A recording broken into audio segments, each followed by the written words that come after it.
रत्नागिरी जिल्ह्यामध्ये आणि शहरामध्ये व्यावसायिक सिलेंडरचा पुरवठा हा सध्या ठप्प झालाय। गॅसला पर्याय म्हणून अनेक जण आता चुली पेटवतायत। रत्नागिरी शहरामधल्या शिवभोजन थाळीला देखील सिलेंडर तुटवड्याची झळ बसतीये। चूल पेटवत शिवभोजन थाळी सध्या चालवली जातीये, पण या थाळीमधून चपाती गायब झाली आहे। हॉटेल्समध्ये देखील मर्यादित मेनू दिसतायत। इथला आढावा घेतलाय आमचे प्रतिनिधी अमोल मोरे यांनी। गॅस सिलेंडरचा तुटवडा आणि त्याचा परिणाम दिवसेंदिवस आता कोकणातल्या हॉटेल व्यवसायात देखील होतोय। एकंदरीत कोकणात सध्या हॉटेल व्यावसायिकांनी चुलीला पसंत द्यायला सुरू केलेली आहे आणि अर्थात ही संख्या वाढते। म्हणजेच जी लोक किंवा जे हॉटेल व्यावसायिक चुलीचा वापर करतात यांची संख्या आता हळूहळू वाढू लागलेली आहे। काही मेन्यू इथं तयार केले गेलेले आहेत। विशेष म्हणजे इथं शिवभोजन देखील दिलं जातं आणि ते शिवभोजनसाठी देखील किंवा ही शिवभोजन थाळी बंद होणे यासाठी देखील प्रयत्नशील केले गेलेले आहेत। परिस्थिती नेमकी कशी आहे आणि हा पर्याय आणि हे सगळं होत असताना चव राखणं किंवा ग्राहकांचा प्रतिसाद कसा मिळतोय?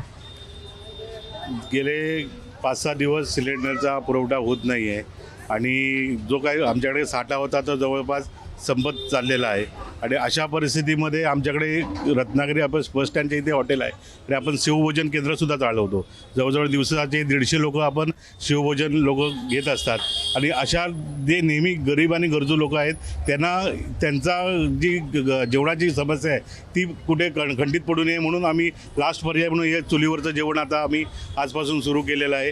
शिवभोजनसुद्धा आज सकाळपासून आम्ही हे चुलीवर बनवलेलं आहे। हॉटेल्सच्या काही मेन्यूवरती तुम्ही कात्री लावले? हॉटेलच्या मेनूमध्ये बहुतेक मेनूवर कात्री लागलेली आहे। तळणीचे पदार्थ आम्ही कमी केलेले आहेत।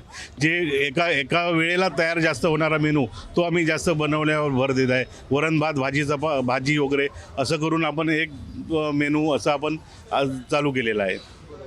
तसे दिवस पुढे जातात ना त्यानुसार ही संख्या किंवा ही समस्या जी आहे ती गंभीर होते आणि चुलीवर येणाऱ्या हॉटेल चालकांची संख्या देखील आता हळूहळू वाढणार आहे। अर्थातच हे संकट किती काळ अजून राहतं त्यावरती सगळं भवितव्य अवलंबून राहणार आहे। पण रत्नागिरी शहरामध्ये किंवा कोकणात विशेषतः आता चुलीला प्राधान्य द्यायला सुरुवात झाली आहे। कॅमेरामन महबूब शेखसह अमोल मोरे, एबीपी माझा, रत्नागिरी। एबीपी माझा, उघडा डोळे बघा नीट।